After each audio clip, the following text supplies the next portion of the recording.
Hello students, कैसे हैं। आज के इस वीडियो में षष्ठ कक्षायाः संस्कृत पाठ्यपुस्तकम दीपिकम के पंचमः पाठ है शूरः वयम धीरः वयम। इस पाठ का अर्थ, भावार्थ और कठिन शब्दार्थों को देखने वाले हैं। तो आइए चलिए वीडियो को शुरू करते हैं। पाठ का नाम है शूरः वयम धीरः वयम। शूरः अर्थात शूरवीर हैं, वयम यानी हम सभी, धीरा अर्थात धैर्यवान या धैर्यशील, वयम यानी हम सभी। तो हम सभी शूरवीर हैं और धैर्यशाली हैं या धैर्यवान हैं। तो इस पाठ में हम भारतीयों में क्या क्या गुण हैं, उनकी क्या क्या विशेषता हैं, उसे एक गीत के माध्यम से समझने वाले हैं। कि एक कक्षा का दृश्य दिखाया गया है जिसमें कि शिक्षक और छात्रों के बीच में वार्तालाप चल रहा है। तो अब कक्षा का ये छात्र कहता है, श्रीमन अहम अद्य शूरा वयम धीरा वयम इति गीतम श्रुतवान। श्रीमन श्रीमान, अहम मैंने, अद्य आज, शूरा वयम धीरा वयम, शूरा वयम यानी कि शूरवीर हैं हम, धीरा वयम यानी कि धैर्यवान हैं या धीरशील हैं, इति गीतम श्रुतवान, इति यानी यह, गीतम यानी गीत को और श्रुतवान यानी सुना। तो श्रीमान आज मैंने शूरा वयम धीरा वयम इस गीत को सुना। इस प्रकार से एक छात्र अपने अध्यापक महोदय से कहता है। तो अब देखिए अध्यापक महोदय क्या कहते हैं, अस्तु बहुत अच्छा, शोभनम बहुत सुंदर। तो अब देखिए एक अन्य छात्र है, वह क्या कहता है, श्रीमन अहम अपि एतत् गीतम श्रुतवान। श्रीमन श्रीमान, अहम अपि मैंने भी, एतत् गीतम इस गीत को, श्रुतवान सुना या यह गीत सुना। सुंदरम गीतम अस्ति, सुंदरम सुंदर, गीतम अस्ति गीत है, तो यह मैंने भी गीत सुना है और यह सुंदर गीत है। तो अब देखिए शिक्षक महोदय क्या कहते हैं, छात्राः शूरा वयम धीरा वयम अत्र वयम इति शब्द है केशाम कृते प्रयुक्त है। तो छात्रों यानी कि छात्र और छात्राएं दोनों को संबोधित करते हुए कहते हैं कि छात्रों शूरा वयम धीरा वयम अत्र यहाँ पर, वयम इति शब्द है यह शब्द, केशाम किनके, किनके, कृते लिए, प्रयुक्त है प्रयुक्त हुआ है या प्रयोग हुआ है। तो अब शिक्षक पूछते हैं छात्र और छात्राओं से कि शूरा वयम धीरा वयम, यह जो पंक्ति है, इस पंक्ति में जो वयम शब्द हम पढ़ रहे हैं वह वयम का अर्थ होता है हम सभी। तो यहाँ पर ये वयम या हम सभी जो शब्द है यह किन के लिए प्रयुक्त हुआ है, किन के लिए कहा जा रहा है कि हम सभी वीर हैं, शूरवीर हैं या धैर्यवान हैं। इस प्रकार से शिक्षक क्लास के जो बच्चे हैं, स्टूडेंट्स हैं, उनसे पूछते हैं। तो अब देखिए कक्षा में से एक छात्रा उठ करके क्या कहती है, वयम शब्द है भारतीय नाम कृते अस्ति इति चिंतयामि। वयम शब्द है, वयम शब्द भारतीय नाम कृते भारतीयों के लिए, अस्ति है, इति चिंतयामि ऐसा सोचती हूँ। तो छात्रा कहती है कि मैं ऐसा सोचती हूँ कि यहाँ पर जो वयम शब्द प्रयोग हुआ है वह भारतीयों के लिए प्रयोग हुआ है। श्रीमन, तो अब देखिए एक अन्य छात्र कहता है कि श्रीमन वयम भारतीयाः शूरः वीरः च स्मः। तो हे श्रीमान, वयम भारतीयाः हम भारतीय, शूरः वीरः च शूरवीर और वीरवान च यानी और, स्मः यानी होते हैं। तो हे श्रीमान हम भारतीय शूरवीर और वीरवान होते हैं। तो अब देखिए शिक्षक महोदय क्या कहते हैं, सत्यम यानी कि सत्य कहा, वयम भारतीयाः शूरः वीरः च, वयम यानी कि हम सभी, भारतीयाः भारतीय, शूरः वीरः च शूरवीर और वीर होते हैं या वीर हैं। एतत् एव सस्वरम मिलित्वा गायामः, एतत् एव इसलिए ही, सस्वरम स्वर के साथ में, मिलित्वा मिलकर के, गायामः गाते हैं। तो सत्य कहा है हम सभी भारतीय शूर और वीर होते हैं, तो इसलिए ही सभी मिलकर के सस्वर गाते हैं। तो अब देखिए गीत की पहली पंक्ति है, शूरा वयम धीरा वयम वीरा वयम सुतराम। शूरा वयम, शूरा यानी कि शूरवीर, वयम यानी कि हम सभी, धीरा वयम, धीरा यानी कि धैर्यशाली या धैर्यवान, वयम यानी हम सभी, वीरा वयम, वीरा यानी कि वीरवान या वीर, वयम यानी कि हम सभी, और सुतराम यानी कि अत्यधिक रूप से। तो हम सभी भारतीय अत्यधिक रूप से शूरवीर हैं, धैर्यवान हैं और वीर हैं। गुणशालिनो बलशालिनो जयगामिनो नितराम। गुणशालिनो अर्थात गुणों से युक्त या गुणवान। बलशालिनो यानी कि बलों से युक्त हैं यानी कि बलवान हैं। जयगामिनो अर्थात विजय की ओर बढ़ने वाले हैं। नितराम यानी कि हमेशा या बहुत अधिक। तो हम भारतीय हमेशा ही गुणवान हैं, बलशाली हैं और विजय की ओर अग्रसर होने वाले हैं। और फिर से देखिए वही पंक्ति दोहराई है कि शूरा वयम धीरा वयम वीरा वयम सुतराम। तो हम सभी भारतीय शूरवीर, धैर्यवान और वीर हैं। और यहाँ पर नीचे देखिए ये शब्दों के अर्थ दे रखे हैं।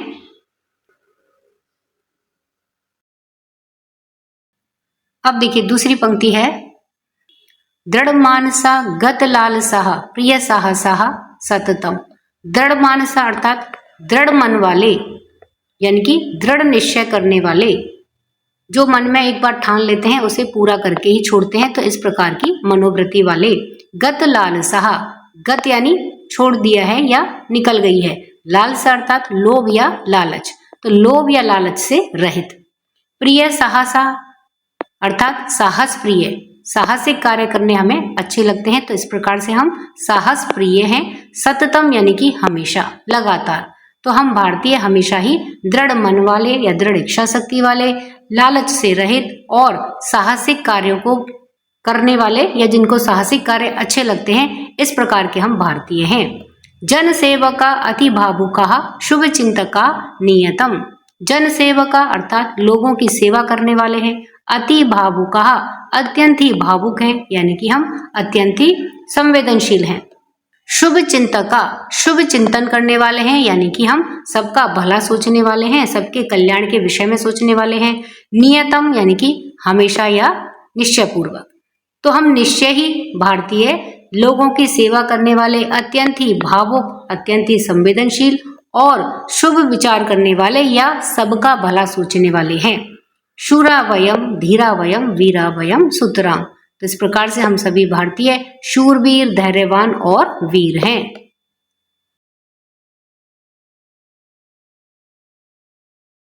अब देखिए तीसरी पंक्ति है, धन कामना सुख वासना न च वंचना हृदय। धन कामना अर्थात धन की इच्छा या धन की लालसा। सुख वासना सुख की इच्छा या सुख की वासना या सुख की लालसा। ना नहीं है, च और, वंचना हृदय। वंचना अर्थात धोखा, कपट या छल। हृदय अर्थात हृदय में। तो इस प्रकार से हृदय में धन की कामना यानी कि धन की लालसा या इच्छा और सुख की वासना नहीं है तथा हृदय में कोई छल कपट या धोखे का भाव भी नहीं है। ऊर्ज्वस्वला वर्चस्वला अति निश्चला विजयी। ऊर्ज्वस्वला अर्थात ऊर्जा से युक्त यानी कि फुर्तीवान या स्फूर्तिवान। वर्चस्वला वर्चस्व से युक्त यानी कि प्रभावशाली। अति निश्चला यानी कि अत्यंत ही अड़िग या दृढ़ निश्चयी या एक जगह पर अड़िग रहने वाला। विजय अर्थात विजय में या सफलता में या किसी भी लक्ष्य को प्राप्त करने में। तो हम सभी भारतीय अपनी सफलता को प्राप्त करने में या फिर विजय के रास्ते पर ऊर्जा से भरपूर होते हैं या स्फूर्तिवान होते हैं, प्रभावशाली होते हैं और अत्यंत ही दृढ़ निश्चयी होते हैं। शूरा वयम धीरा वयम वीरा वयम सुतराम। तो हम सभी भारतीय शूरवीर, धैर्यवान और वीर हैं।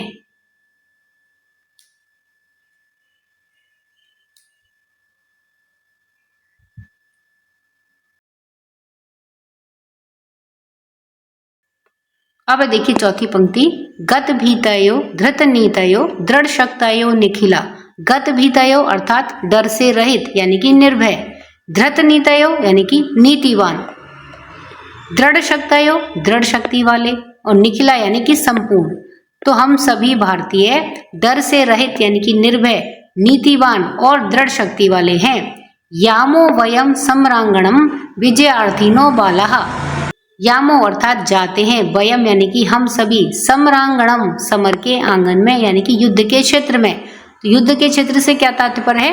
कर्म रूपी रणभूमि में यानी कि अपने कर्म क्षेत्र में। विजयार्थिनो विजय चाहने वाले, अर्थात सफलता की ओर बढ़ने वाले या अपने लक्ष्य को हासिल करने वाले, बालः अर्थात बालक या बच्चे। तो इस प्रकार से हम सभी भारतीय जो बालक हैं, बच्चे हैं, वे युद्ध के क्षेत्र में अर्थात अपने कर्म रूपी क्षेत्र में विजय प्राप्त करने के लिए आगे की ओर बढ़ते हैं। शूरा वयम, धीरा वयम, वीरा वयम, सुतराम। तो इस प्रकार से हम सभी भारतीय शूरवीर, धैर्यवान और वीर हैं।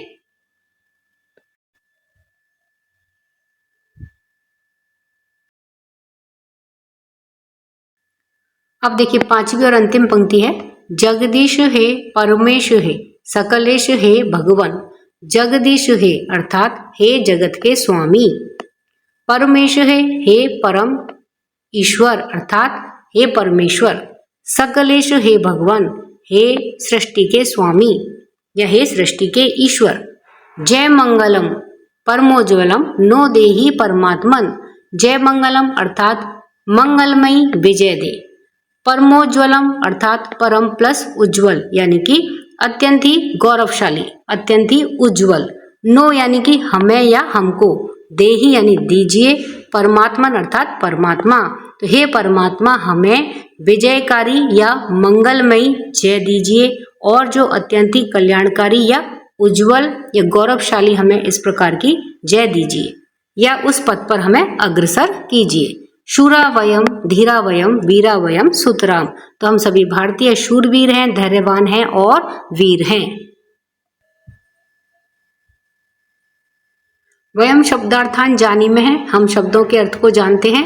तो यहाँ पर देखिए शब्दों के अर्थ और दे रखे हैं। गीतस्य भावार्थ है, गीत का भावार्थ। तो देखिए गीत के अर्थ को तो हमने समझ लिया, अब यहाँ पर आपके गीत का भावार्थ दे रखा है, तो इसके भावार्थ को भी हम समझ लेते हैं। वयम सर्वे भारतीयाः शूराः वीराः धैर्यशालिनः च स्मः। हम सभी भारतीय शूरवीर, वीर और धैर्यशाली होते हैं। सर्वे गुणशालिनः बलशालिनः विजेतारः च स्मः। सभी गुणशाली, बलशाली और विजेता की इच्छा करने वाले होते हैं, विजय चाहने वाले होते हैं। वयम दृढ़ संकल्प युक्तः लोभ रहितः साहस युक्तः च स्मः। हम सभी दृढ़ संकल्प से युक्त, लोभ से रहित और साहस से युक्त होते हैं। वयम सर्वे भारतवासिनः उत्तम भावेन जनानां सेवां सर्वेषां शुभ चिंतनम च कुर्मः। हम सभी भारतवासी उत्तम भावना से लोगों की सेवा और हमेशा ही शुभ चिंतन यानी कि कल्याणकारी सोच रखने वाले कार्य करते हैं। अस्माकं हृदय धनस्य अधिक भावना, अधिक कामना, सुखस्य विषय वासना, कपट भावना च न सन्ति। हमारे हृदय में धन की अधिक कामना, सुख की विषय वासना और कपट भावना नहीं होती है। तेजो युक्तः वयम भारतीयाः ऊर्जापूर्वकं दृढ़तया च कार्यं कुर्मः। तेज से युक्त हम सभी भारतीय ऊर्जा पूर्वक यानी कि ऊर्जावान होकर के दृढ़ता से कार्य करते हैं। वयम भारतीयाः निर्भयाः दृढ़शक्तया च युक्ताः युद्ध क्षेत्रे सर्वदा नीतिपूर्वकं विजयम इच्छामः।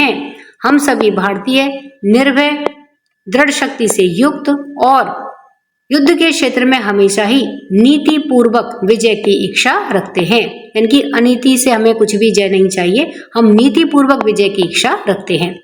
अतः इयम प्रार्थना अस्ति, तो इसलिए यह प्रार्थना है यत की, हे संसारस्य स्वामिन, हे संसार के स्वामी, हे परमेश, हे परमेश्वर, हे सकलेश, हे सृष्टि के ईश्वर, हे भगवान, हे भगवान, भवान आप, अस्माकं कृते हमारे लिए, सर्वेषु कार्येषु सभी कार्यों में, उज्ज्वलम शुभम उज्ज्वल शुभ हो अर्थात हमारा कल्याण हो, च और विजयम प्रेक्षितु इति और हम सभी को विजय प्रदान कीजिए। तो ये इस पाठ का भावार्थ है।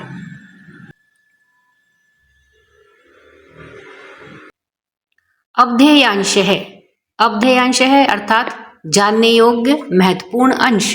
तो यहाँ पर आपकी जानकारी के लिए कुछ महत्वपूर्ण तथ्य दिए गए हैं। तो अब देखिए वो महत्वपूर्ण जानकारी क्या है। राम है, स है, सीता देवालय है, पीत है, बलशालीन है, इति एतानी पदानी नाम पदानी संति। तो यहाँ पर हमने जो ये शब्द पढ़े हैं ये सभी क्या है, नाम पद हैं, यानी कि शब्द नाम है ये सभी। राम, सीता, देवालय, पीत, बलशालीन, सह, ये सभी क्या है, नाम शब्द हैं। राम इति पदस्य मूलम अस्ति राम। तो जो राम है यह शब्द है, इसका मूल क्या है? मूल जो शब्द है वो राम है, यानी कि हम राम शब्द के रूप पढ़ते हैं, राम है, रामौ, रामः, तो उनके जो मूल में शब्द है वो क्या है? राम। नाम पदस्य मूल रूपम प्रातिपदिकम इति कथ्यते। नाम पद का, यानी कि हमने जो ये नाम शब्द पढ़े तो इनका जो मूल रूप होता है, मूल शब्द होता है वो क्या कहलाता है? प्रातिपदिकम कहलाता है। यानी कि जिस शब्द से इन शब्दों की उत्पत्ति होती है या जिससे ये उत्पन्न होते हैं, तो वह जो मूल रूप होता है, मूल स्वरूप होता है, तो वह प्रातिपदिक कहलाता है। अधः विद्यमाने कोष्टके प्रातिपदिकस्य प्रथमा विभक्ते रूपाणि पठन्तु। नीचे विद्यमान कोष्टकों में प्रातिपदिक के प्रथमा विभक्ति में रूपों को पढ़िए। तो यहाँ पर देखिए जो प्रातिपदिक पद है वह है तद, यानी कि मूल शब्द है तद। तद का अर्थ देखिए हमने जो द्वितीय चैप्टर था उसमें क्या पढ़ा था? तद यानी वह सर्वनाम पढ़ा था, और ये इसका प्रयोग होता है कोई भी पुल्लिंग, स्त्रीलिंग या नपुंसकलिंग जब थोड़ी दूरी पर हो। तो तद का हमने क्या पढ़ा था अर्थ? तद यानी वह या दैट। अब देखिए तद के रूप जब पुल्लिंग में बनते हैं तो किस प्रकार से बनते हैं? प्रथमा विभक्ति में एक वचन, द्विवचन और बहुवचन में सह यानी कि वह एक पुरुष, तौ यानी कि वह दो पुरुष, और ते यानी कि वह बहुत सारे पुरुष। इसी तरह से तद के जब स्त्रीलिंग में रूप बनते हैं तो किस प्रकार से बनते हैं? प्रथमा विभक्ति में सा यानी कि वह एक स्त्री, ते यानी कि वह दो स्त्रियां, और ताहा यानी कि वह बहुत सारी स्त्रियां। इसी तरह से तद के जब नपुंसकलिंग में रूप बनते हैं प्रथमा विभक्ति में तो किस प्रकार से बनते हैं? एक वचन में तत् यानी कि वह एक वस्तु, द्विवचन में ते यानी कि वह दो वस्तुएं, और तानी यानी कि वह बहुत सारी वस्तुएं। तो इस प्रकार से इन सभी शब्द जो ये बने या उत्पन्न हुए तो ये कहाँ से निकले हैं? ये तद से निकले हैं। तो इन सब का जो मूल शब्द है वो क्या है? तद। तो इसलिए तद क्या कहलाता है? प्रातिपदिक कहलाता है, या मूल शब्द या मूल रूप कहलाता है। इसी प्रकार से देखिए एतद, एतद का अर्थ हमने क्या पढ़ा था? यह है सर्वनाम या दिस, यानी कि जब कोई पुल्लिंग, स्त्रीलिंग या नपुंसकलिंग थोड़ा पास में हो तो उसके लिए हम यह सर्वनाम का प्रयोग करते हैं। और देखिए उसमें जो मूल शब्द होता है वह होता है एतद। तो अब एतद से जब पुल्लिंग के लिए शब्द बनते हैं एक वचन, द्विवचन और बहुवचन में, तो वे किस प्रकार से होते हैं? पुल्लिंग एक वचन के लिए एष है यानी कि यह एक कोई पुरुष, एतौ यह कोई दो पुरुष, और एते यानी कि यह बहुत सारे पुरुष। इसी प्रकार से स्त्रीलिंग में किस प्रकार से रूप बनते हैं? देखिए एतद के एक वचन के लिए एषा यानी कि यह एक स्त्री, द्विवचन में एते यह दो स्त्रियां, और बहुवचन के लिए एतः यह बहुत सारी स्त्रियां। इसी तरह से नपुंसकलिंग के लिए यदि हमें एतद में रूप बनाने हो तो एक वचन के लिए यानी कि यह एक वस्तु, तो इसके लिए शब्द बनेगा एतत्, द्विवचन में होगा एते, और बहुवचन के लिए होगा एतानि यानी कि यह सभी वस्तुएं। तो ये सभी प्रथमा विभक्ति के एक वचन, द्विवचन और बहुवचन में रूप हैं। तो इस प्रकार से ये जो सभी शब्द बने पुल्लिंग, स्त्रीलिंग, नपुंसकलिंग के एक वचन, द्विवचन और बहुवचन में, तो ये सभी कहाँ से आए हैं? ये एतद से निकले हैं। तो एतद क्या है? प्रातिपदिक है या फिर मूल रूप है, मूल शब्द है। अब देखिए अस्मद, अस्मद यानी मैं। तो इसके लिए दे रखा है कि त्रिषु लिंगेषु समान रूपाणी, तीनों लिंगों में समान रूप। तो हमने देखिए पुल्लिंग और स्त्रीलिंग में पढ़ा है कि अस्मद शब्द के एक वचन, द्विवचन और बहुवचन में प्रथमा विभक्ति में रूप होते हैं। अहम यानी कि मैं एक, तो पुल्लिंग और स्त्रीलिंग दोनों के लिए समान शब्द होते हैं। आवाम यानी कि हम दोनों, और वयम यानी कि हम सभी। तो यह इसकी प्रथमा विभक्ति है। तो इसी प्रकार से इसकी 7 विभक्तियां होती हैं और 3 वचन होते हैं, एक वचन, द्विवचन और बहुवचन। प्रथमा विभक्ति को हमने यहाँ पर देख लिया है। तो बाकी के जो और 7 विभक्तियों के रूप हैं वे सभी कहाँ से निकले हैं? अस्मद शब्द से निकले हैं। तो इस प्रकार से जो अस्मद शब्द है वो क्या है? मूल शब्द है या मूल रूप है। इसी प्रकार से युष्मद, युष्मद यानी कि तुम, इसके लिए भी देखिए त्रिषु लिंगेषु समान रूपाणी, तीनों लिंगों में समान रूप। तो हमने स्त्रीलिंग और पुल्लिंग में रूप पढ़े हैं समान। एक वचन, द्विवचन, बहुवचन के लिए प्रथमा विभक्ति में होता है त्वम यानी कि तुम पुल्लिंग के लिए भी और तुम स्त्री के लिए भी। द्विवचन में है युवाम यानी कि तुम दोनों, और बहुवचन के लिए रूप है यूयम यानी कि तुम सभी। तो यहाँ पर केवल प्रथमा विभक्ति के ही एक वचन, द्विवचन और बहुवचन रूप को दिखाया गया है। तो इस तरह से इन सभी शब्दों के लिए जो मूल शब्द है या जो मूल ओरिजिन जो शब्द है वो कौन सा है? युष्मद। इस तरह से स्टूडेंट हमने पंचमेह पाठ है शूरा वयम, धीरा वयम, इस पाठ का अर्थ, भावार्थ और कठिन शब्दार्थों को समझ लिया है। अब हम अगले वीडियो में इस पाठ के अंत के सभी प्रश्नों के उत्तर को देखेंगे। तब तक के लिए वीडियो पसंद आए वीडियो को लाइक करिए, शेयर करिए। चैनल पर नए हैं तो सब्सक्राइब करना ना भूलें। मिलते हैं अगले वीडियो में। इसी के साथ धन्यवाद।